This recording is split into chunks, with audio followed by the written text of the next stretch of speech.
Hello students, next हम discuss करेंगे question number 3। देखो क्या कह रहा है, when find the distance between P and Q. अब आपको पता होगा डिस्टेंस फॉर्मूला, आपको आता है, बिल्कुल आता है। बट फर्स्ट कंडीशन बोल रहा है P Q is parallel to Y axis. तो थोड़ा डायग्राम बनाओ अब यहाँ पर। मान लेते हैं एक लाइन है P Q, this is X, this is Y. अगर कोई लाइन पी क्यू है, this is P, this is Q, ये पैरेलल है वाई एक्सिस के, तो आप इमेजिन करो पी पे जो एक्स एक्सिस की वैल्यू रहेगी सबके लिए सेम रहेगी। जैसे मैं एग्जाम्पल बोल रहा हूँ, यहाँ कोई वैल्यू है, ये वैल्यू मान लो 2 है, मान लेते हैं 1 एंड 2 है। तो ये जो कोऑर्डिनेट होगा इसका पॉइंट क्या होगा, 2 कॉमा, अगर ये 1 है तो 1, अगर ये 2 है तो ये वैल्यू हो जाएगी 2 कॉमा 2। यहाँ देखो, यहाँ वैल्यू कितनी हो जाएगी, 2 कॉमा -1 बोल रहा हूँ मैं, यहाँ हो जाएगा 2 कॉमा -2। इन सब वैल्यू से क्या समझ में आया आपको कि if P Q is parallel to Y axis, अगर ऐसा है आपके पास P Q parallel Y axis के, सो हम क्या कह सकते हैं कि सभी जो एक्स की वैल्यू होंगी वो क्या होंगी, सेम होंगी। तो अगर इस क्वेश्चन को भी देखूं तो यहाँ x1 और y x2 टू वैल्यू दे रखी है, तो x1 equals to x2 to values हो जाएंगी आपके पास। ठीक है, अब आप आ जाओ डिस्टेंस फॉर्मूला पर। पी क्यू क्या होता है, रूट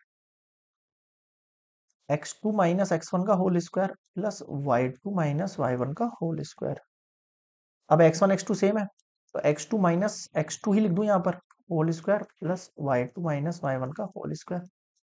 ये तो जीरो हो गया, काम ही खत्म। यहाँ पर केवल ये बचा y2 माइनस y1 इसका होल स्क्वायर और ये रूट है, तो कटेंगे तो कितना बचेगा आपके पास, सेम वैल्यू बच जाएगी खाली बार।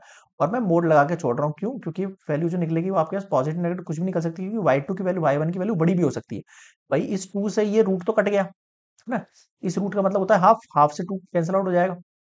ठीक है, बट ये y1 की जो वैल्यू होगी वो बड़ी भी तो हो सकती है आपके पास। y2 की वैल्यू बड़ी है, y1 की वैल्यू बड़ी है, कोई भी वैल्यू बड़ी हो सकती है, तो आपके पास जो आंसर निकल के आएगा वो पॉजिटिव भी निकल सकता है, नेगेटिव भी निकल सकता है। मैंने मोड लगा के छोड़ दिया, इसका मतलब पॉजिटिव नेगेटिव दोनों के लिए आप इसको समझ लेना। अब आते हैं सेकंड केस पर। अगले में बोल रहा है सेकंड केस, ये फर्स्ट केस था,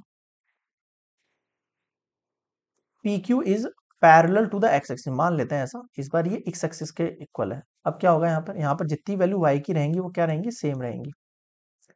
if P Q is parallel to X axis, अगर ये एक्स एक्सिस के पैरेलल है तो आपको पता होना चाहिए वाई वन इक्वल्स टू क्या हो जाता है, वाई टू हो जाता है। अब वही फॉर्मूला लगाओ पी क्यू का, रूट x2 माइनस x1 का whole square plus y2 minus y1 का whole square. x2 minus x1 का होल स्क्वायर तो ठीक रहेगा, इधर देखो यहाँ y2 माइनस y2 का होल स्क्वायर हो जाएगा, x2 माइनस x1 का होल स्क्वायर प्लस ये तो जीरो का होल स्क्वायर कैंसिल आउट हो गया, x2 माइनस x1 का whole square equals to P Q.